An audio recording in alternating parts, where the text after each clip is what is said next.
आज के क्लास में आप लोगों को हम रासायनिक संयोग के नियम के बारे में बताने जा रहे हैं।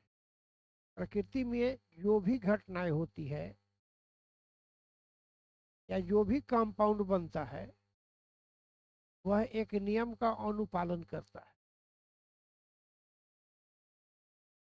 दो या दो से अधिक तत्वों का संयोग, दो या दो से अधिक तत्वों का संयोग या दो से अधिक यौगिकों का संयोग एक निश्चित नियम के अनुसार होती है। इस नियम को ही हम लोग रासायनिक संयोग का नियम कहते हैं। रासायनिक संयोग के नियम के बारे में विभिन्न वैज्ञानिकों ने अपना अपना मत दिया है। इस आधार पर इन नियमों को 5 भागों में बांटा गया है। पहला को हम लोग कहते हैं द्रव्य की अनश्वरता का सिद्धांत। इस सिद्धांत के अनुसार किसी भी रासायनिक अभिक्रिया में भाग लेने वाले अभिकारक की मात्रा और उससे बनने वाले प्रतिफल की मात्रा हमेशा समान होती है। इस नियम को आप द्रव्य की अविनाशिता सिद्धांत भी कह सकते हैं। यानी प्रकृति में जितने भी द्रव्य हैं उनको हम विनाश नहीं कर सकते हैं, भले उनकी अवस्था में परिवर्तन ला सकते हैं। यानी अभिक्रिया के पहले जो द्रव्यमान रहेगा या भार रहेगा वो अभिक्रिया के पश्चात भी उतना ही रहेगा, भले पदार्थ भिन्न भिन्न रूपों में बदल जाए। दूसरा नियम बताया गया निश्चित अनुपात का नियम।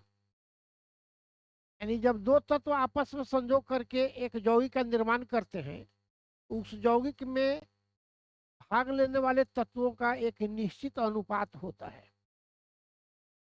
तीसरा नियम जो है वो अपवर्त या गुणित अनुपात का नियम है। इस नियम के अनुसार मान लिया कि एक ही यौगिक को विभिन्न स्रोत से ले तो उसमें जो तत्व उपस्थित होते हैं उनका भी अनुपात निश्चित होता है। जैसे मान लीजिए कि आप जल लेते हैं, जल लेने का बहुत सा स्रोत है, कोई कुआं से लेगा, पोखर से लेंगे, नदी से लेंगे, समुद्र के जल को लेंगे, लेकिन सब के जल में हाइड्रोजन और ऑक्सीजन का अनुपात निश्चित होता है। चौथा नियम है व्युत्क्रम अनुपात का नियम। इस नियम के अनुसार क्या होता है कि मान लीजिए कि दो तत्व मिल करके दो तत्व भिन्न भिन्न यौगिक किसी तत्व से संयोग करके भिन्न भिन्न यौगिक बनाते हैं। जब वे तत्व आपस में संयोग करेंगे तो जब एक तत्व के निश्चित भार लेंगे तो उनका भी अनुपात क्या होता है, निश्चित होता है। और पांचवा नियम जो है आयतन संबंधी नियम है, जो गेलुसक बताए कि आयतनों का अनुपात हमेशा समान होता है। अभिकारक के या प्रतिफल के आयतनों का अनुपात समान होता है। इस नियम को हम लोग इस प्रकार लिख सकते हैं, जैसे आपको है रासायनिक संयोग का नियम।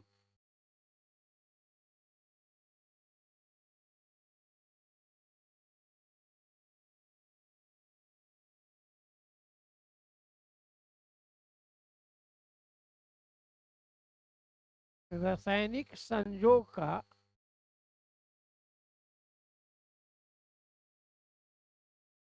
नियम।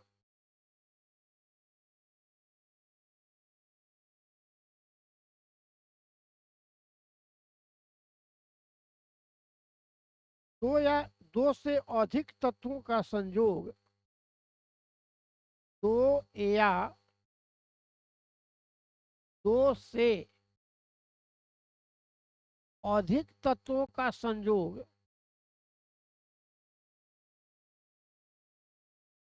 तत्वों का संयोग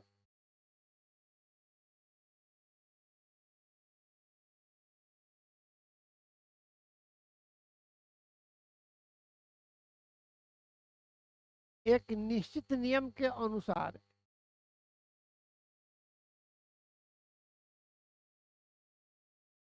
एक निश्चित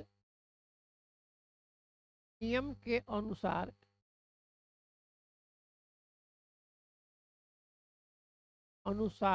होती है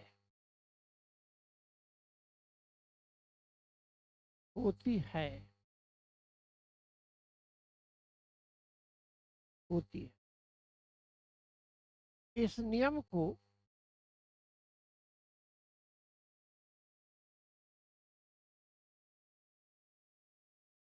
रासायनिक संयोग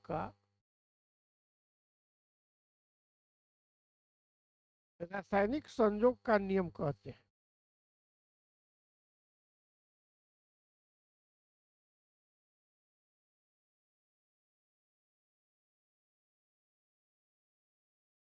नियम कहते हैं।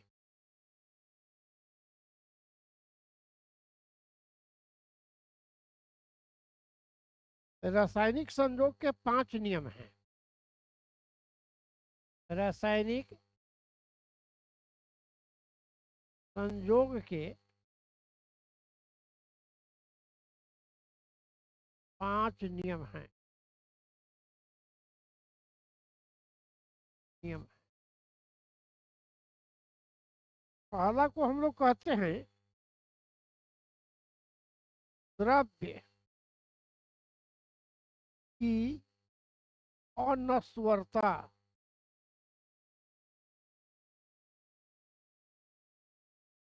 का सिद्धांत।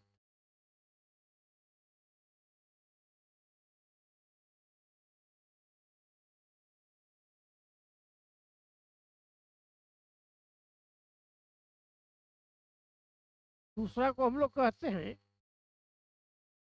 निश्चित अनुपात का नियम।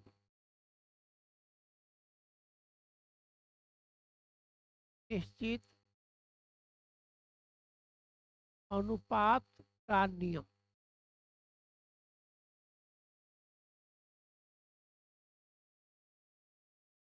तीसरा होता है अपवर्त या गुणित अनुपात का नियम। अपवर्त या गुणित अनुपात का नियम। अनुपात का नियम।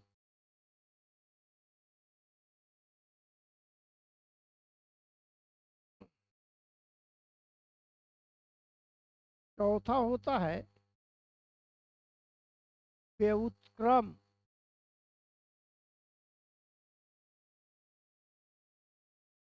अनुपात का नियम।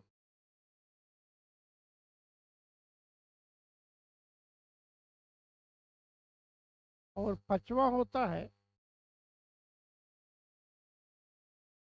गैसों का आयतन संबंधी नियम।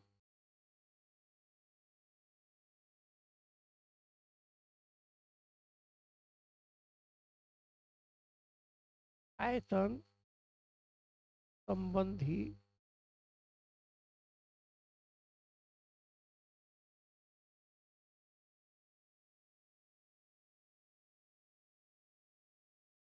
ये पांचों नियम आपको 9th क्लास में भी पढ़ना है, 11th क्लास में भी पढ़ना है, लेकिन बहुत जरूरी है।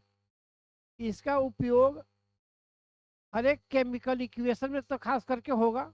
जैसे पहला नियम जो है ये बताता है कि रासायनिक अभिक्रिया को संतुलित करना जरूरी है। जब तक आप संतुलित नहीं करते हैं तब तक यह नहीं पता चलेगा, या सिद्धांत को नहीं पालन करेगा। ये जो द्रव्य की अविनाशिता सिद्धांत है या अनस्वरता का सिद्धांत है उसका अनुपालन नहीं करेगा। इसके आधार पर हम लोग रासायनिक समीकरण का हम लोग बैलेंस करते हैं। बैलेंस करने के बाद में उसका वैल्यू निकालते हैं।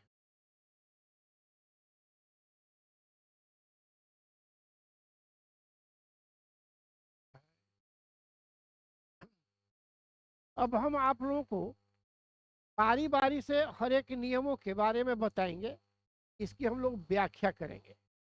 तो चलिए अब पहला नियम के बारे में हम लोग चर्चा करने जा रहे हैं। पहला जो नियम है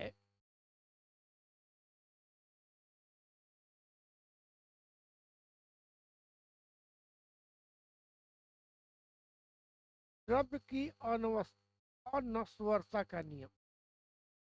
द्रव्य की अनस्वरता का नियम।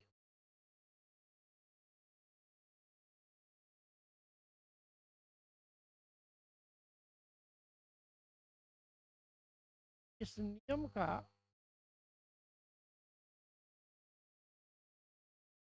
प्रतिपादन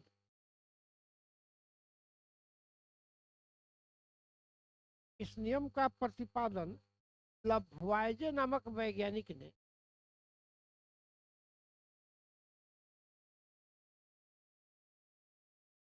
नामक वैज्ञानिक ने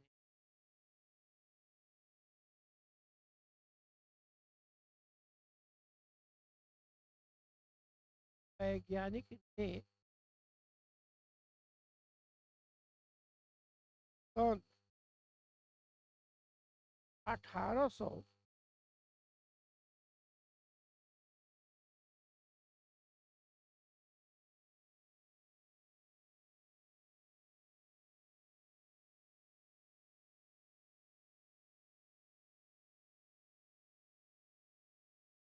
1780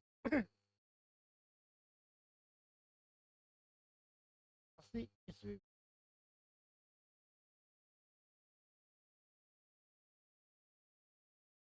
इस नियम के अनुसार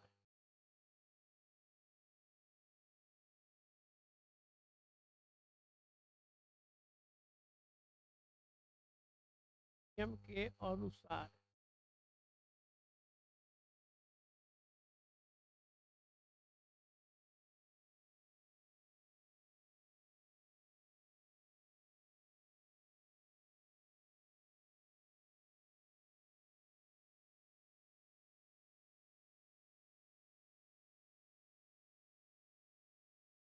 ही रासायनिक अभिक्रिया में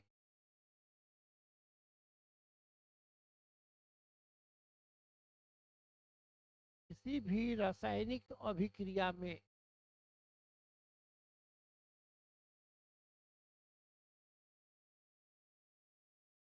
रासायनिक अभिक्रिया में अभिकारक एवं प्रतिफल के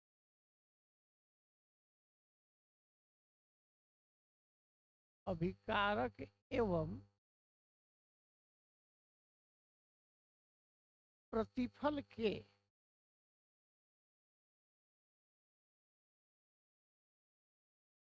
प्रतिफल के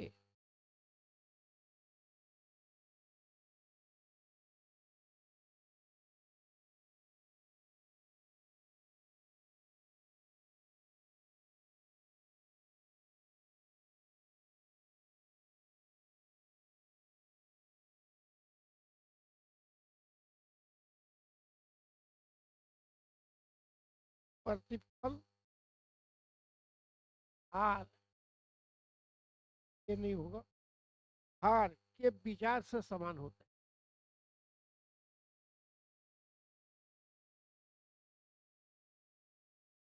विचार से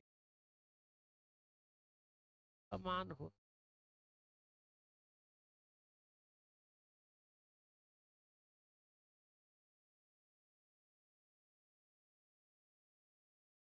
अर्थात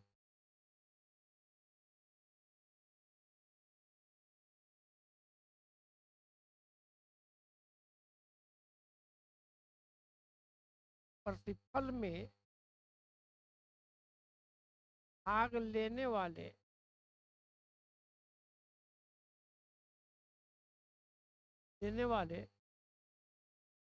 तत्व या यौगिक का कुल द्रव्यमान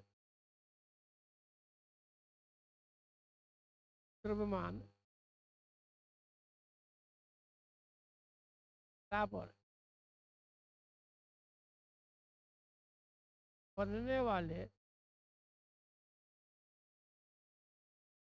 प्रतिफलों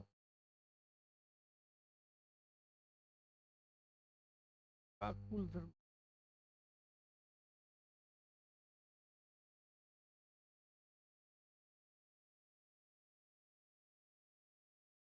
एग्जाम्पल के तौर पर है 2 प्लस O2 क्रिकेट O2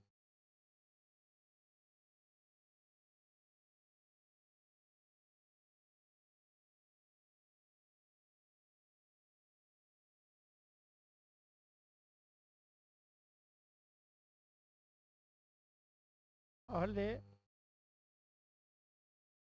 समीकरण को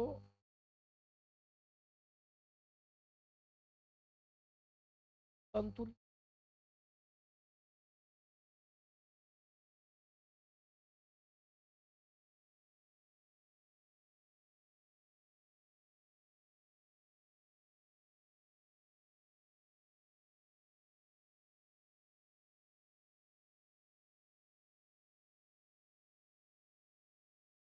प्लस 15 तो 2। इधर देखिए 2 कार्बन है, उधर भी 2 कार्बन हो गया, यहाँ 2 और 2 4 ऑक्सीजन, वहां पर 2 दूना 4 ऑक्सीजन। ये कहने का मतलब बैलेंस समीकरण है। अब हम लोग देखेंगे अभिकारक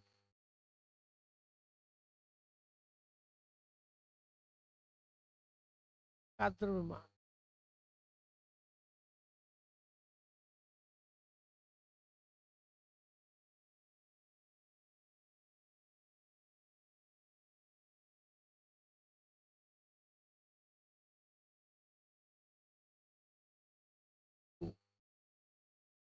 इंटू 12 जोड़ 16,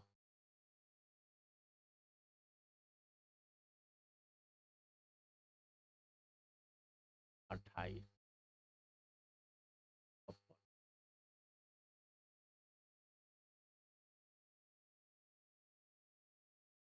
2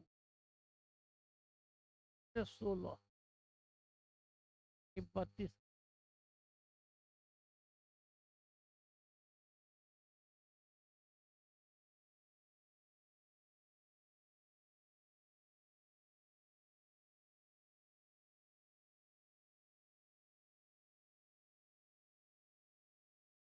छोटे वाला न है विकारक का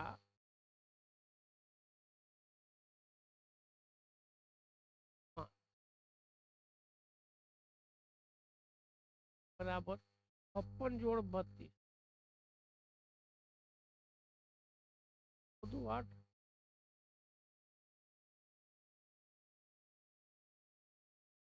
अब देखेंगे हम लोग प्रतिफल का द्रव्यमान।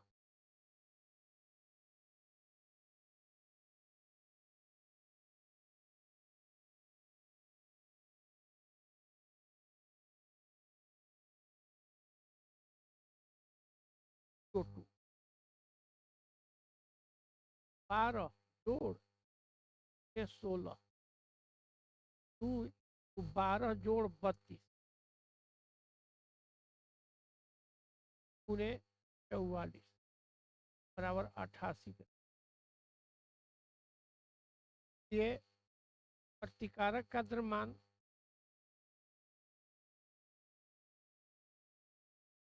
मान बराबर फल का द्रव्यमान बराबर। यह द्रव्य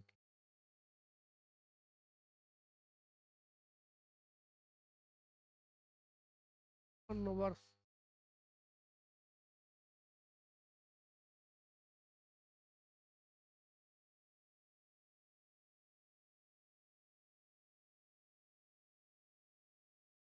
का पालन कर।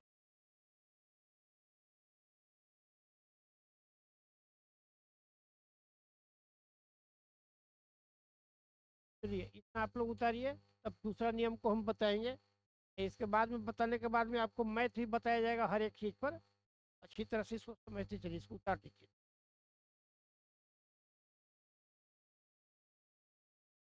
आ रहा है।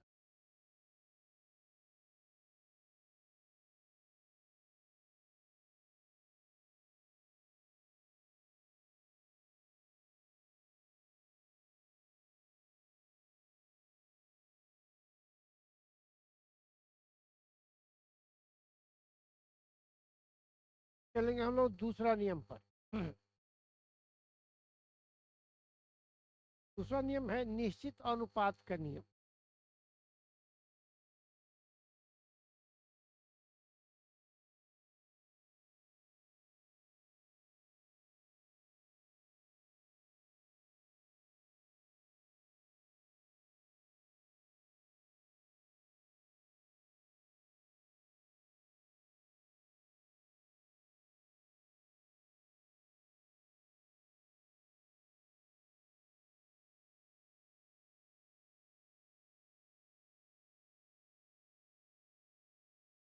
इस नियम का प्रतिपादन आपको 1789 ईस्वी में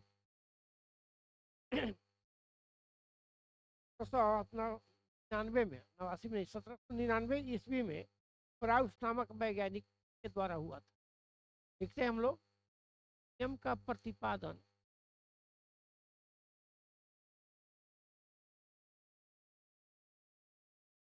पादन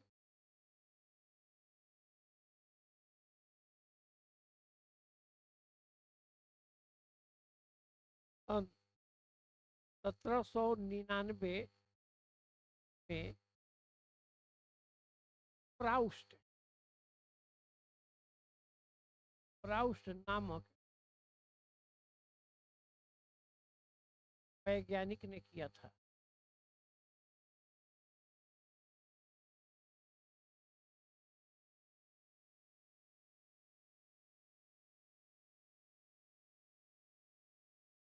नियम के अनुसार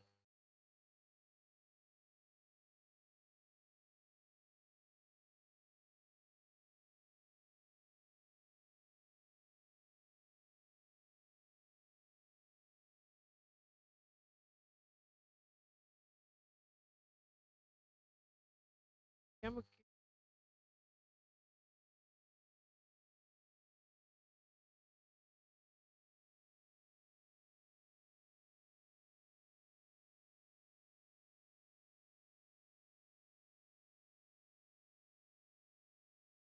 जब दो तत्व आपस में संजोग कर यौगिक का निर्माण करते हैं तो उन तत्वों का भार एक निश्चित अनुपात में होता है।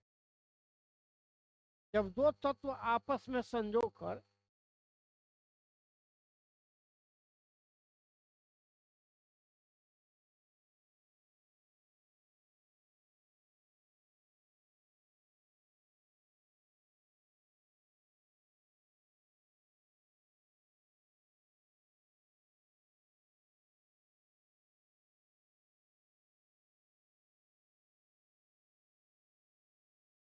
यौगिक का निर्माण करते हैं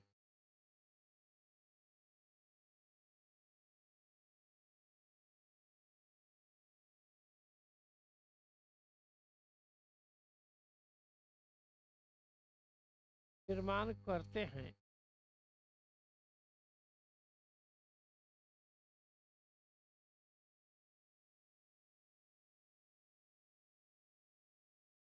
तो उन तत्वों का भार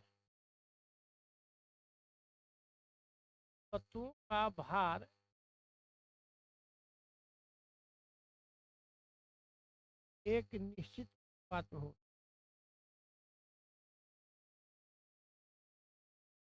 निश्चित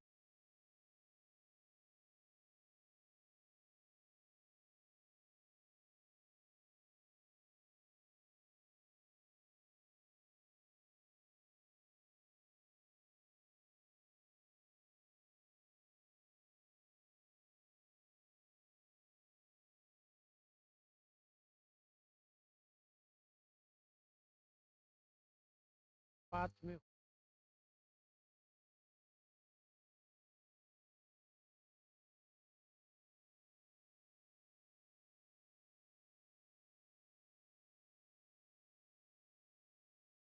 एक उदाहरण से हम लोग समझेंगे। ये बताए थे आप लोगों को। इस स्रोत से जल लीजिए, जल का अनुसूत्र H2O होता है तो उसमें हाइड्रोजन और ऑक्सीजन के भार के अनुसार अनुपात हमेशा समान हो। जैसे आप जल को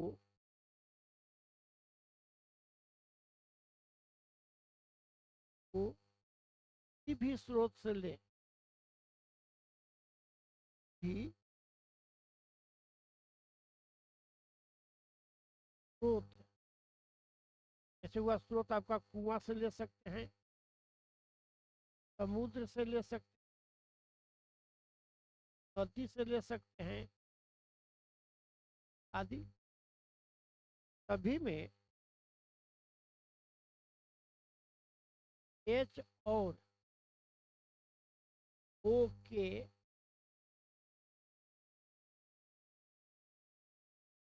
के भार का अनुपात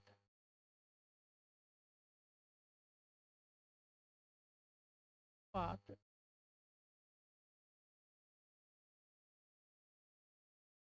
निश्चित।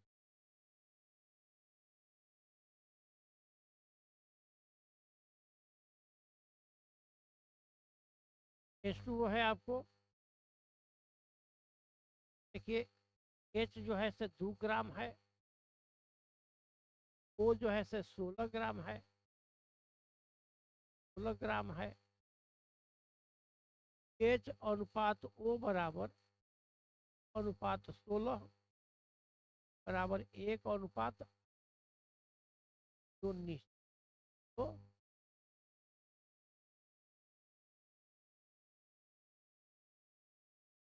ये आपका दूसरा नियम हो गया।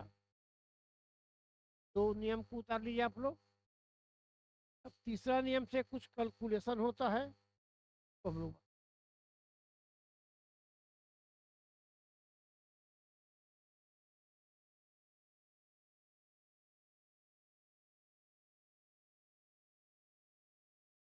ठीक है। अब हम लोग तीसरा नियम पर चलते हैं। रासायनिक संयोग का तीसरा जो नियम है वो अपवर्त या गुणित अनुपात का नियम है।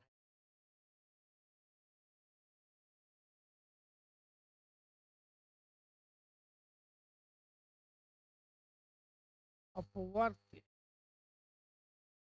या अनुपात के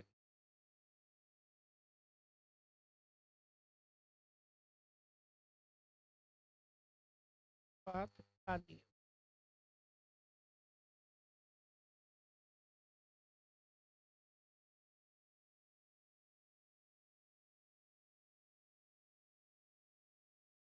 नियम का प्रतिपादन डाल्टन नामक वैज्ञानिक किए थे 1803 ईस्वी।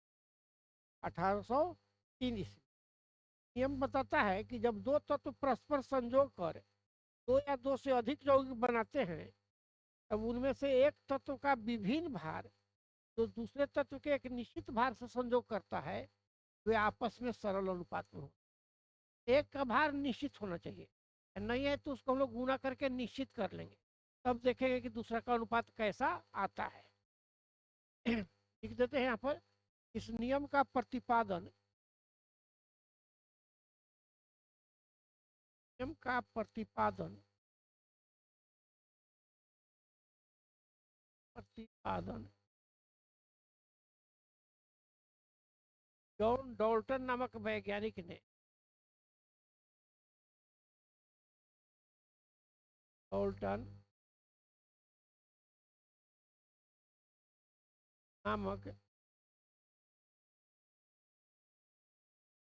वैज्ञानिक ने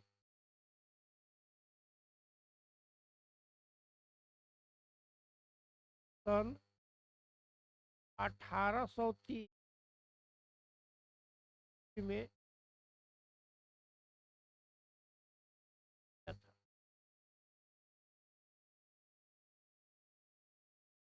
नियम के अनुसार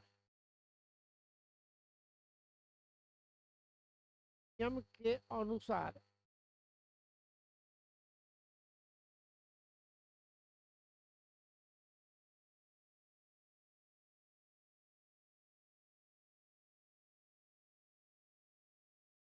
जब दो तत्व परस्पर संयोग कर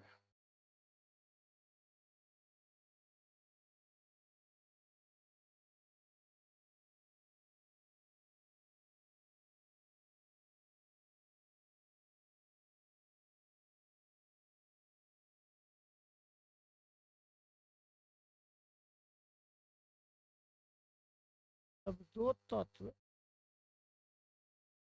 परस्पर संयोग कर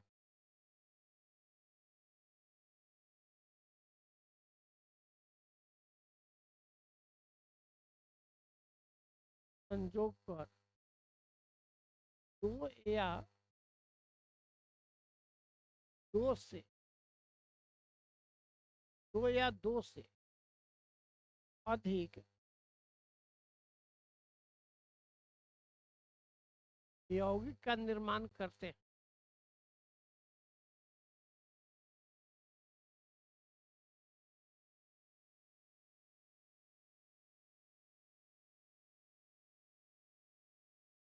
निर्माण करते हैं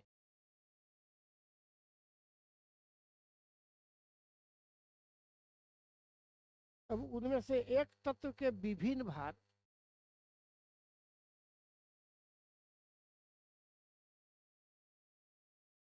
उनमें से एक तत्व के भिन्न भार भिन्न भार एक तत्व के विभिन्न भार तो दूसरे तत्व के एक निश्चित भार से संयोग करते हैं, तो दूसरे तत्व के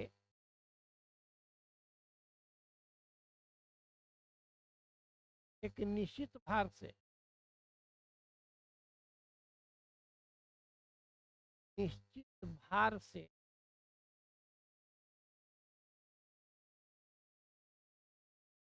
संयोग करते हैं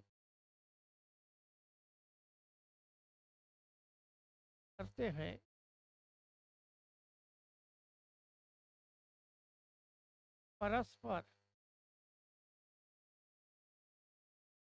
सरल अनुपात में हो,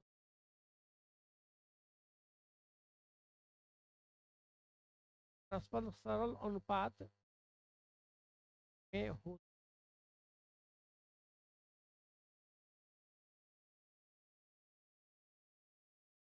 करिए, इसको बढ़िया से समझिएगा उदाहरण से। कली चीज है, बहुत इंपॉर्टेंट चीज है, वो उदाहरण से हम समझाएंगे तो अच्छी तरह से समझिएगा कैसे होता है। तो यहाँ तक आप लोग उतर लीजिए।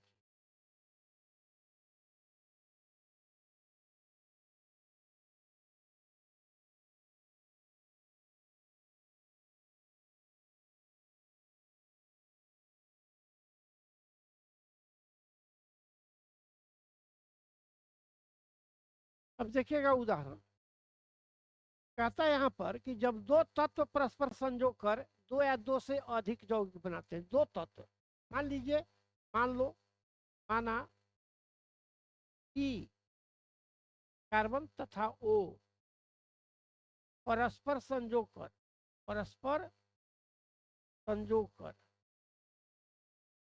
संयोग कर एक बनाता है सीओ कार्बन मोनोऑक्साइड तथा CO2 बनाते हैं। देखिएगा स्पष्ट है। कहता है कि जब दो तत्व परस्पर संयोग कर, यहाँ पर दो तत्व है कार्बन और ऑक्सीजन, दो या दो से अधिक यौगिक बनाते हैं। यहाँ पर दो को बनाया, एगो CO बनाया, एगो CO2 बनाया, दो को यौगिक बना दिया। तो कहता है कि एक तत्व के विभिन्न भार, कोई एक तत्व का भिन्न भिन्न भार दूसरे तत्व के निश्चित भार से संयोग करे। तत्व को हमको निश्चित भार लेना है। तो यहाँ पर हम लोग देखेंगे कि C+O में हम लोग चलते हैं तो बन गया। तो यहाँ पर देखिए C का भार कितना है, C का भार बराबर 12 ग्राम, और O का भार कितना है, O का भार बराबर 16 ग्राम। अब देखिए यहाँ पर C+O2 यहाँ पर है, टू बना देगा, अभी टू बैलेंस। तो अभी पहले बताया था पहला नियम में कि समीकरण को बैलेंस होना जरूरी है। C+O2 हो गया, यहाँ पर O नहीं होगा, क्या हो जाएगा, O2 हो जाएगा।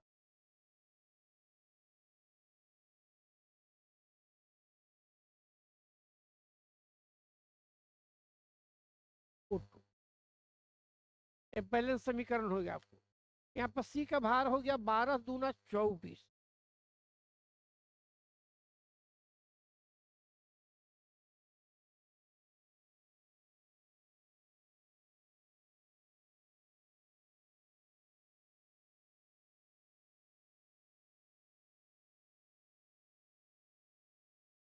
से 12 बराबर 24 ग्राम। और O का भार हो जाएगा आपको अभी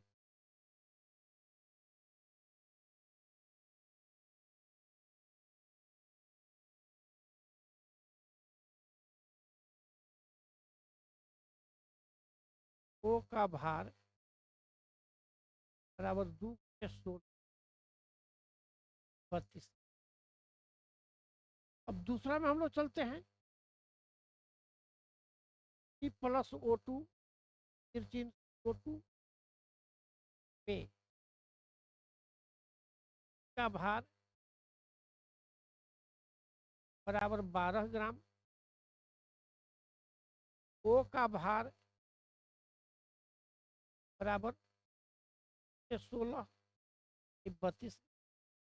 यहाँ ध्यान से देखिएगा, O का भार 32 ग्राम, यहाँ भी O का भार 32 ग्राम। तो एक तत्व का जो भार है निश्चित भार है। किस तत्व का निश्चित भार हुआ? O का। O का जब भार निश्चित है, दोनों में C का जो अनुपात होगा भार का वो निश्चित होगा, इसलिए आप लोग लिख सकते हैं। चलिए यहाँ O का भार निश्चित, निश्चित अर्थात 32 ग्राम है, अर्थात 32 ग्राम। क्लियर है? यहाँ O का भार निश्चित है अर्थात 32 ग्राम है, तो उसमें जो भाग C ले रहा है दोनों में, तो C का जो भार का अनुपात होगा, इसलिए दोनों अभिक्रियाओं अभिक्रियाओं में C का अनुपात, C के भार का अनुपात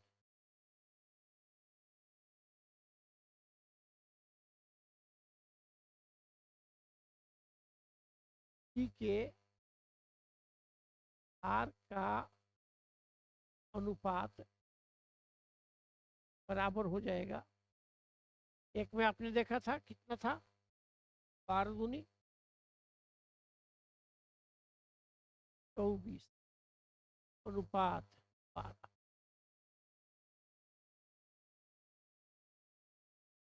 देखे थे ना, एक में था 2, एक में बनाया क्या CO2, एक में बनाया 2।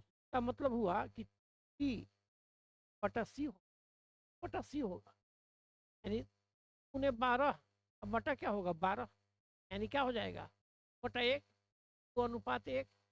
चीज को हम बताने जा रहे हैं इम्प्लाइड, तो अनुपात का 1, जो निश्चित, तो क्या है निश्चित, निश्चित है। अब हम एक और अभिक्रिया लेंगे। एग्जाम्पल दूसरा यदि हम लेते हैं, H तथा O आपस में संजो कर, आपस में संजो कर जो कर H2O तथा H2O2 बनाता है।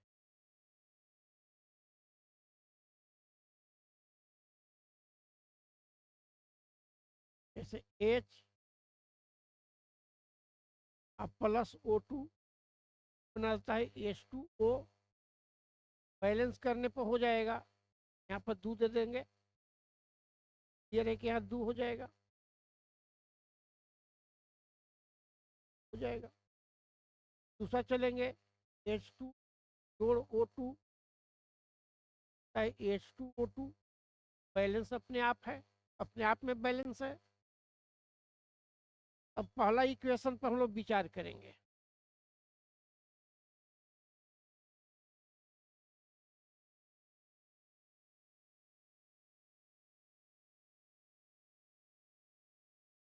पहले समीकरण में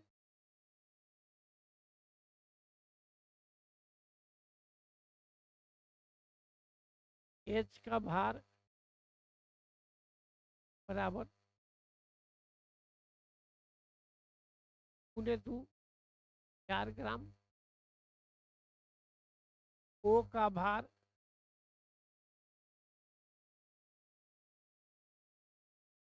16 बराबर 32।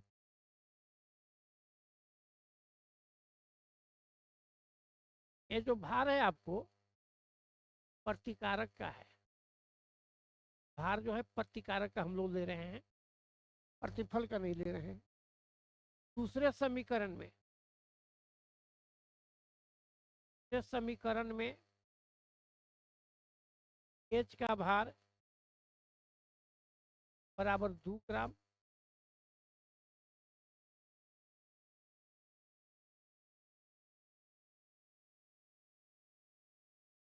बराबर 2 ग्राम।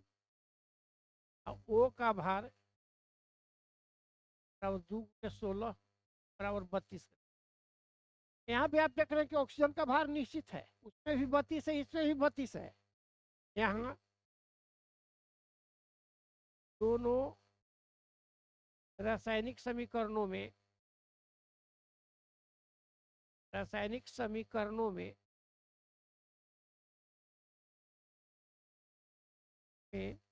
ओ का भार निश्चित, ओ का भार निश्चित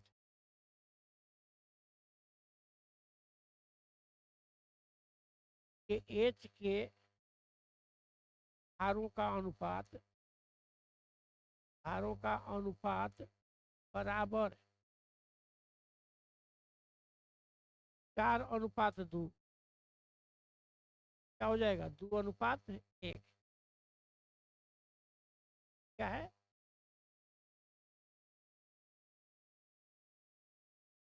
ये बहुत आसान चीज है, कोई भारी चीज नहीं है।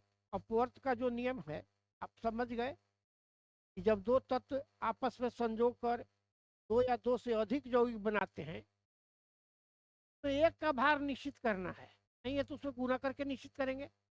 जैसे पहला में भी देखिए ऑक्सीजन को निश्चित किया, दूसरा में भी ऑक्सीजन को निश्चित किया, और फिर हाइड्रोजन के दोनों समीकरणों का अनुपात लेना है।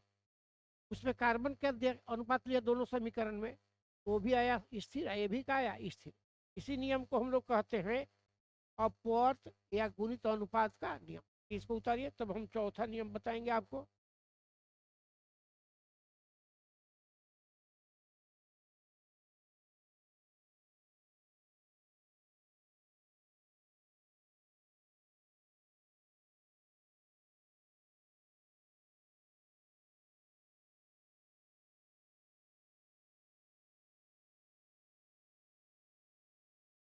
अब हम लोग आएंगे चौथा नियम में, इसको कहते हैं व्युत्क्रम अनुपात का नियम।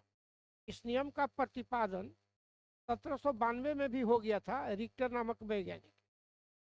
बाद में दिखा गया, आप कह सकते हैं कि पहले ही क्यों नहीं दिखती, लेकिन अब 3 गो में चलता है। जैसे अभी तक चले कि 2 गो में, फिर में देखे कि जल को किसी स्रोत से लीजिए, CO2 को किसी स्रोत से लीजिए, अमोनिया को किसी स्रोत से लीजिए, तो जो भाग लेने वाले तत्व हैं उसका निश्चित अनुपात होता है।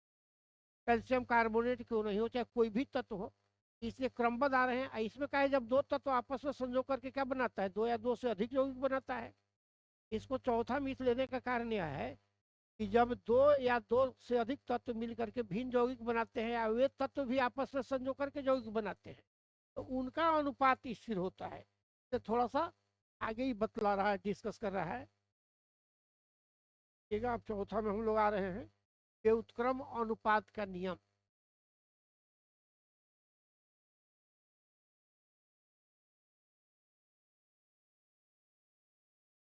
व्युत्क्रम अनुपात का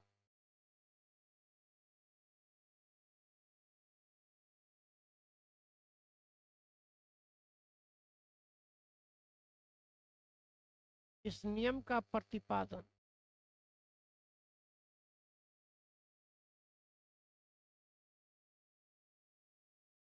नियम का प्रतिपादन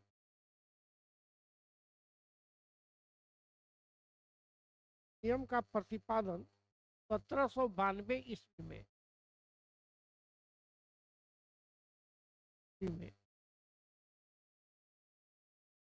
रिक्टर नामक वैज्ञानिक, रिक्टर नामक वैज्ञानिक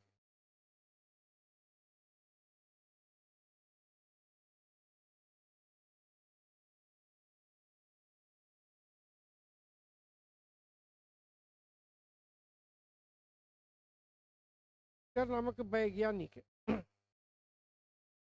ने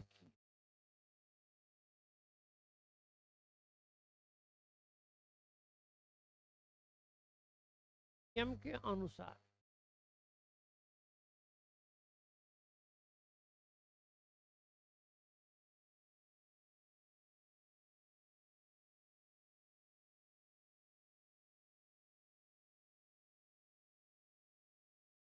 अगर कोई तत्व भिन्न भिन्न तत्वों से संजोग कर अलग अलग यौगिक बनाता है, अगर कोई तत्व भिन्न भिन्न तत्वों से संजोग करके अलग अलग यौगिक बनाता है और उसे संजोग करने वाले तत्वों में से दो आपस में संजोग करके नया यौगिक बनाता है, इन तत्वों के भार वे ही रह जाते हैं या क्रमशः उन भारों का सरल अनुपात में रह जाते हैं। दिखता है अगर कोई तत्व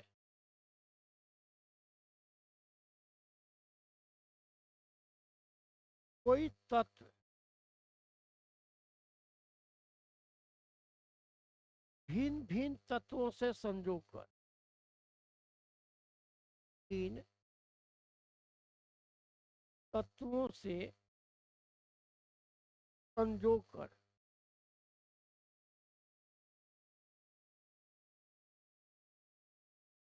भिन्न भिन्न तत्वों से संजोग कर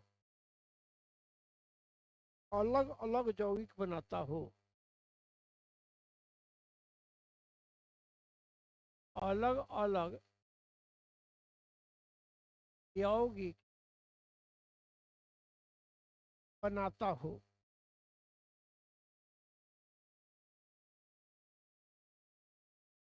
अलग अलग यौगिक बनाता हो और उससे संजोग करने वाले तत्वों में से और से संजोग करने वाले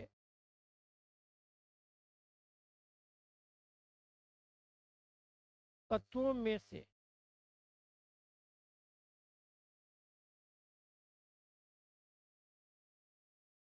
तत्वों में से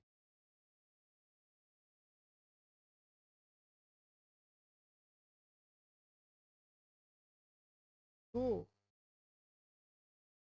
आपस में संजोग कर आपस में संजोग कर एक अलग यौगिक का निर्माण करते हैं, एक अलग यौगिक का निर्माण करते हैं।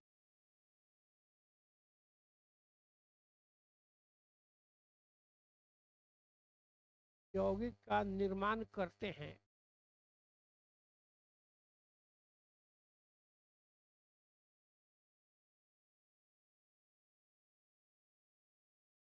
निर्माण करते हैं उस यौगिक में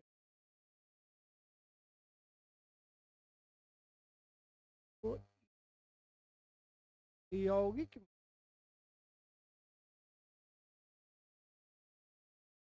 यौगिक में तत्वों के भार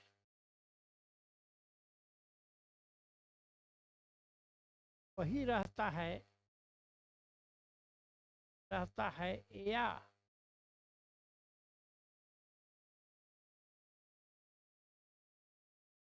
उन भारों का सरल अनुपात होता है या उनके भारों में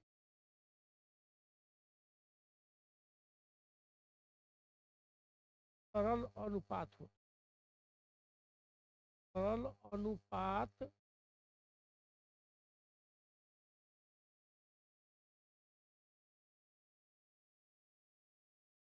उसे भी कुछ थोड़ा सा हल्का है, तो इसको उदाहरण से ही क्लियर समझिएगा। नियम तो आपने लिख लिया, नियम से नहीं होगा।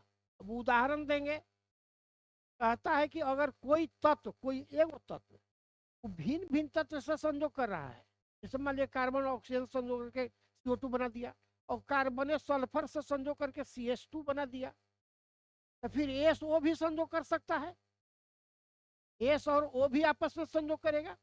देखिए कहता है कि अगर कोई तत्व, मान लिया कार्बन तत्व लेते हैं, कहता है भिन्न भिन्न तत्वों से, मान लिया ऑक्सीजन से संयोग किया और सल्फर से संयोग किया, तो कार्बन से ऑक्सीजन संयोग करके CO2 बनाएगा या CO बनाएगा, और कार्बन सल्फर से जोड़कर कार्बन डाइसल्फाइड बना देगा। अब जब सल्फर ऑक्सीजन संयोग करे तो उससे जो यौगिक बनेगा SO2, उसमें या तो सल्फर ऑक्सीजन का भार समान रहेगा या उनके भारों में सरल अनुपात होगा। ये यही व्याख्या करता है। तो इसको हम लोग तो नोट कीजिए, तब हम उदाहरण से बता रहे हैं आपको, नोट कर लीजिए।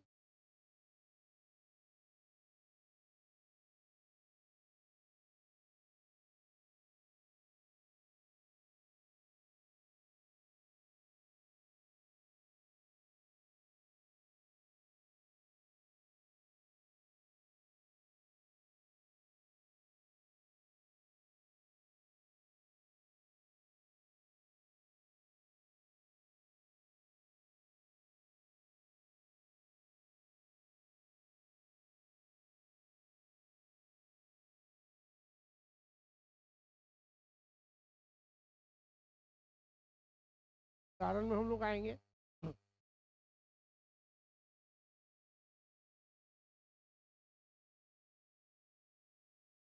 एग्जाम्पल में चलेंगे। सी और ओ, सी और ओ दोनों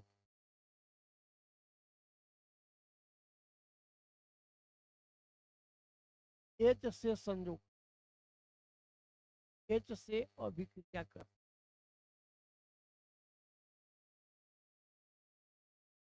क्या करते हैं, तथा सी H4 तथा O H2O यौगिक का निर्माण कर, यौगिक का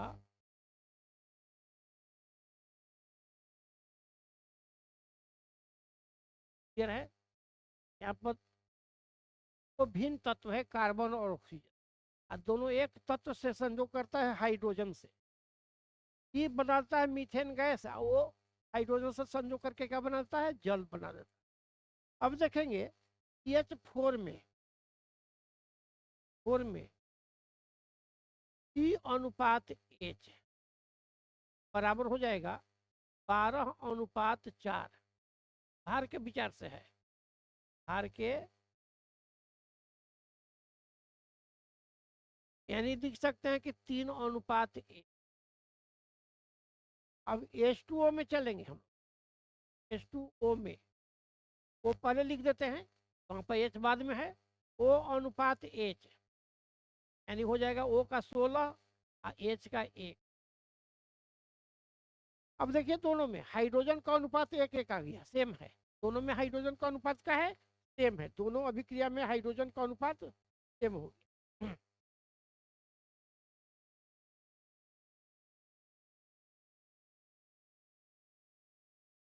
एच हो जाएगा यहाँ, एच जो है होगा आपको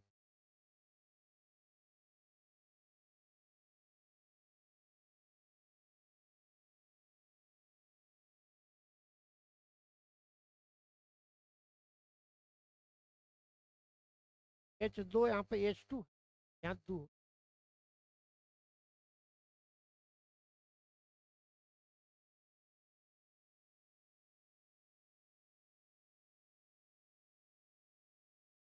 अब हमको हाइड्रोजन को यहाँ पर बराबर कर दे तो बढ़िया रहेगा, या यहाँ बराबर कर दे।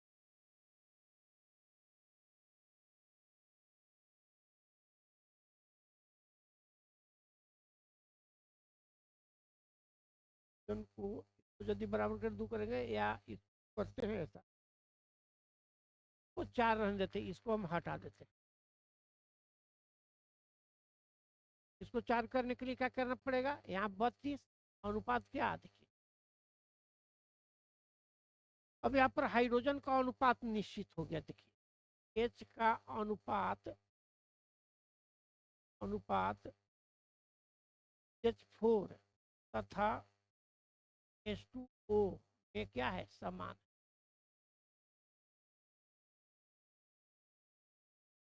अब आगे कहता है कार्बन और ऑक्सीजन आपस में संयोग करेगा। ये तो हाइड्रोजन हो गया, टूटता तो आपस में जरूर करेगा। जब E और O आपस में संयोग कर, आपस में संयोग करते हैं, समीकरण से आप देखिए टी प्लस O2 क्या बना देता है CO2। यहाँ पर देखेंगे हम लोग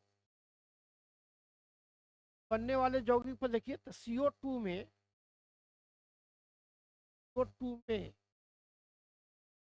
की अनुपात O बराबर 12:32 अप्लाइड 3:8 तो इस तो क्या है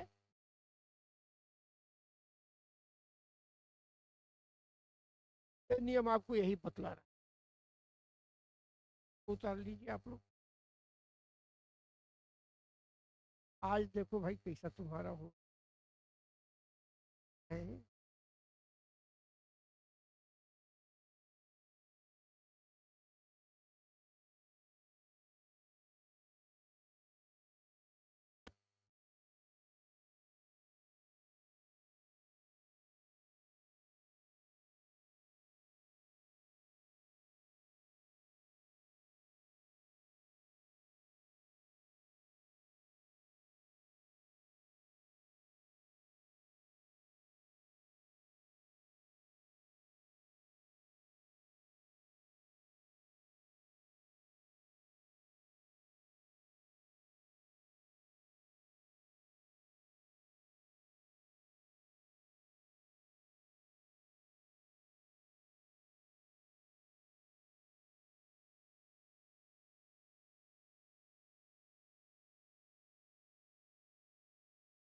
हाँ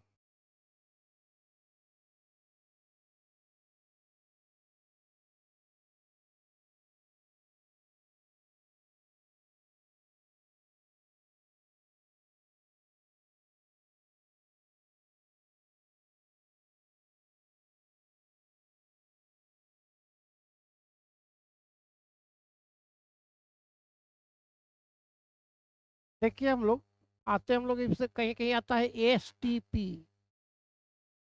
याद आता है NTP दोनों सेम चीज है। इसको कहते हैं हम लोग simple temperature and pressure and pressure वैसे से नॉर्मल केवल हो जाता है नॉर्मल टेम्परेचर एंड प्रेशर। तो ये जो पांचवा नियम है आपको 5 नियम हमने देने जा रहे हैं ये गैसों का आयतन संबंधी नियम। गैसों का आयतन संबंधी नियम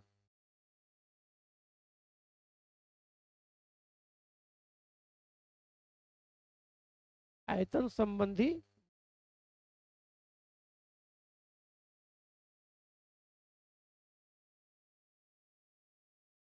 इस नियम का प्रतिपादन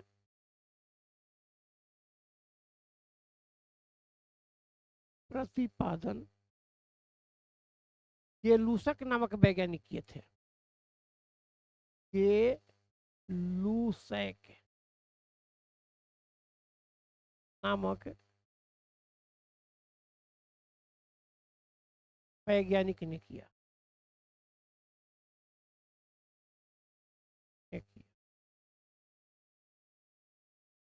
इस नियम के अनुसार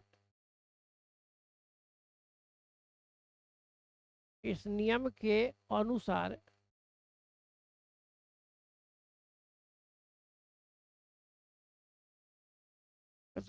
STP पर अभी ऊपर लिख दिए हम सिंपल टेम्परेचर एंड प्रेशर पर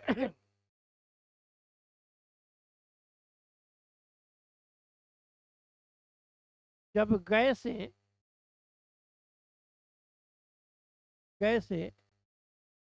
रासायनिक अभिक्रिया कर यौगिक का निर्माण करते हैं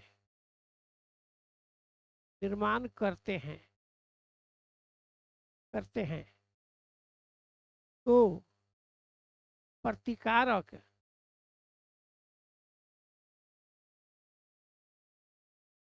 या प्रतिकारक एवं प्रतिफल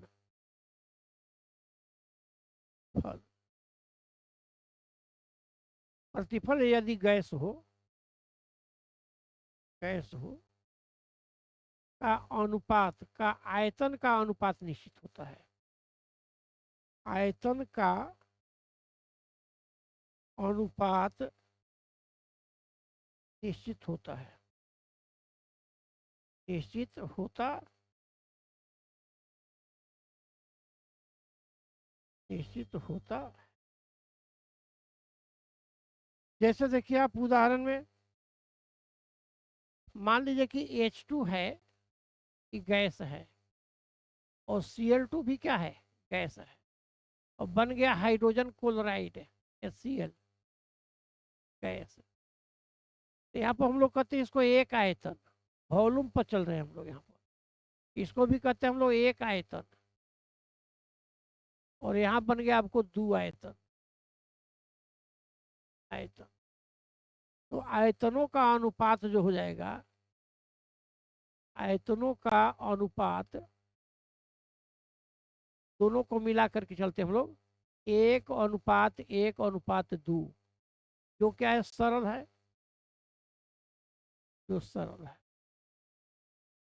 दूसरा उदाहरण में हम लोग चलेंगे, एक्सरसाइज एग्जाम्पल में 1 है। ये दूसरा चले हम लोग N2 प्लस H2 रिवर्सेबल अभिक्रिया होती है, NH3 बन जाएगा।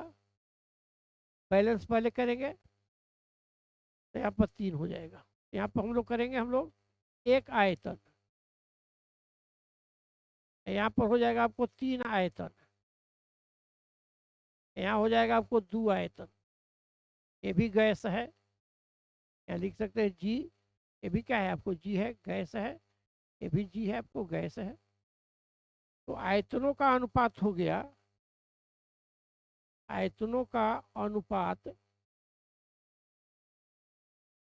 बराबर होगा 1:3:2, जो सरल है। इसको सरल अनुपात हम लोग कहते हैं। पूर्णांक में नहीं आ रहा है आपको, यदि पूर्णांक आएगा तो एलसीएम लेकर के उसको हम लोग सरल बना लेते हैं।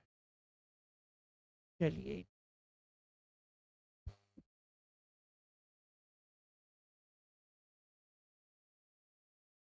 तो आप लोग साइंस के भी विद्यार्थी इसमें हैं।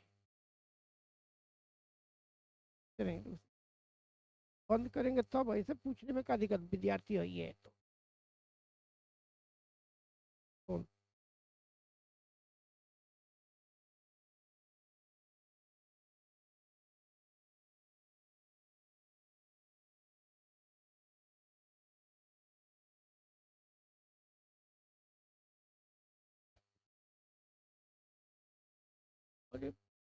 बोलिए। 5 नियम बता दिए। अब इसमें मैथ चाहेगा तो मैथ सीख सकता है इसमें। अब इस पर हम 5 नियमों के आधार पर मैथ में चलेंगे। देखिए जैसे आपको हम मैथ दे रहे हैं,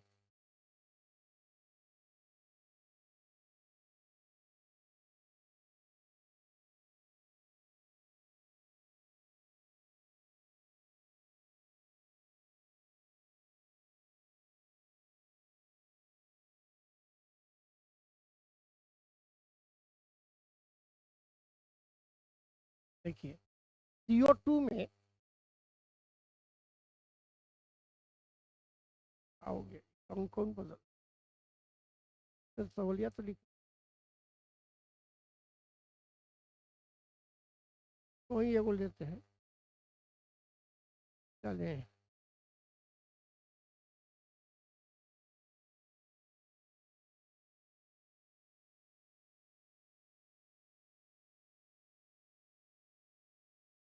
लग जाएगा ना। अब भाई सीखना पड़ रहा है।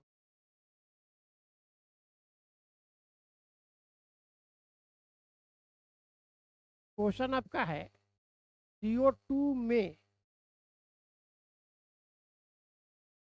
कम खा के आया है, 7% कार्बन,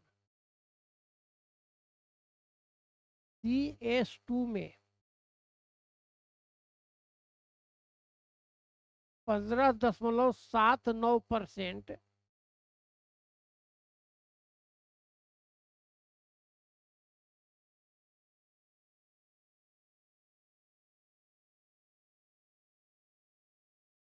79% कार्बन है।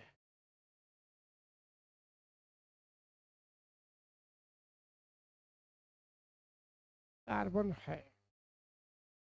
सल्फर के दो ऑक्साइड में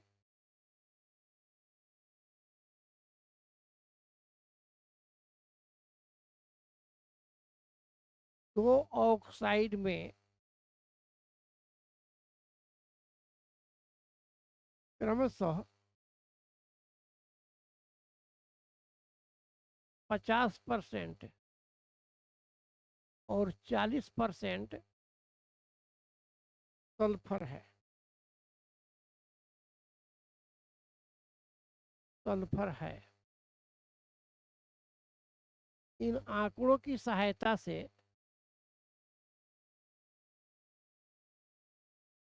इन आंकड़ों की सहायता से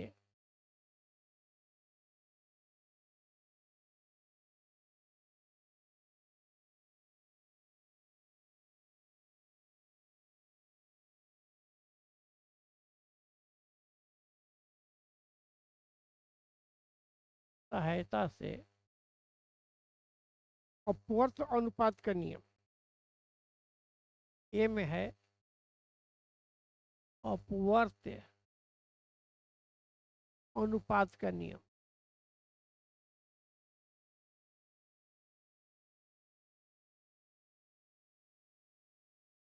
बी में है।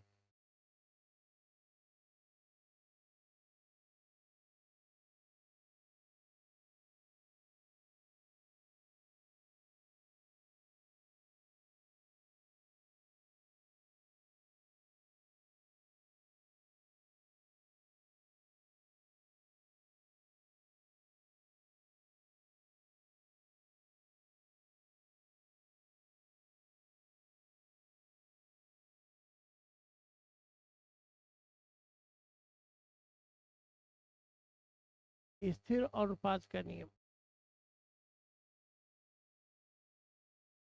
नियम को दर्शा। ये प्रश्न आपके पास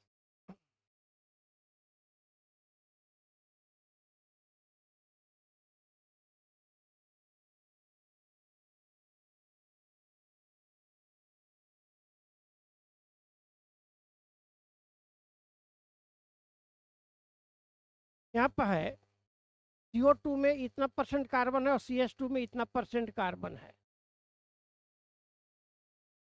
तो पहले देखते हैं यहाँ पर CO2 में C का प्रतिशत बराबर कितना है आपको? 27.27। जब दो चीज है, ये कार्बन और ऑक्सीजन है, तो कार्बन जब 27.27 हो गया तो ऑक्सीजन का प्रतिशत क्या हो जाएगा? इसलिए O का प्रतिशत हो जाएगा आपको 100 घटाओ 27 क्या 27। क्या हो जाएगा? 10 में 7 क्या 3 हो जाएगा, 9 में से 2 गया 7 हो जाएगा, 2 9 में से 2 क्या 7, 72 हो जाएगा आपको। इतना परसेंट ऑक्सीजन हो। अब CH2 में C का प्रतिशत, C का प्रतिशत बराबर है 15.79%। तो एस हो जाएगा। एस में CH2 में एस का प्रतिशत बराबर हो जाएगा 100 घटाओ 15.79। 10 में से 9 गया 1 और हो जाएगा 9 में से 7 गया 2, 9 में से 5 गया 4 ना परसेंट।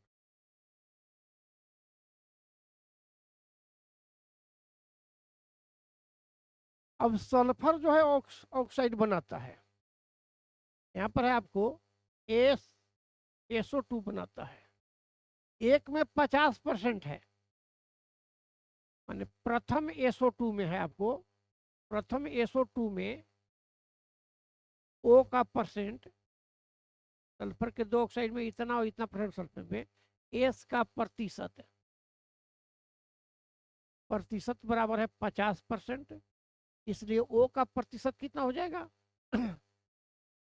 का प्रतिशत बराबर हो जाएगा, इसमें भी आपको 100 घटाओ 50 यानी कितना 50%, 50%। और दूसरे ऑक्साइड में 40%, सब हम लोग 1 ग्राम में निकाल लेंगे।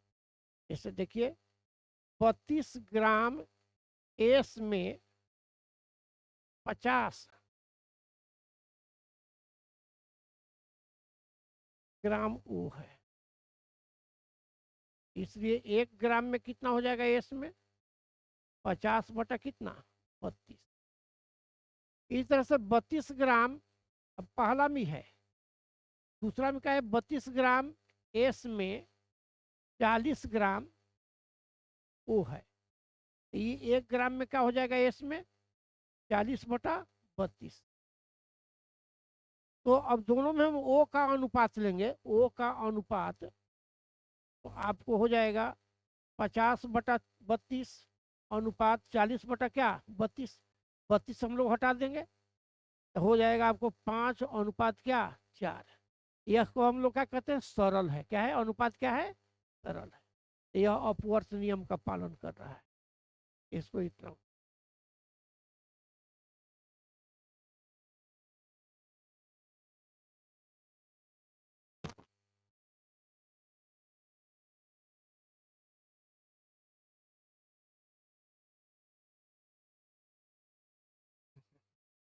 ठीक है। हाँ हाँ हाँ। अब आगे आप लोगों को हम बताएंगे समतुल्य भार, अगला जो लेक्चर देंगे उसमें हम बहुत जरूरी चीज है समतुल्य भार में ही आप लोगों को बता देंगे आणविक द्रव्यमान इकाई क्या होता है, परमाणु द्रव्यमान इकाई होता है, ग्राम इकाई क्या होता है, परमाणु द्रव्यमान इकाई क्या होता है, मोल का क्या इम्पोर्टेंस है, एवोगाड्रो संख्या क्या होती है। इसमें छोटा छोटा आपको मैथमेटिक्स मिलेगा जो बड़ी इजी होगा, कोई भारी होगा नहीं। शेष आपको अगला अगला लेक्चर में बताया जाएगा।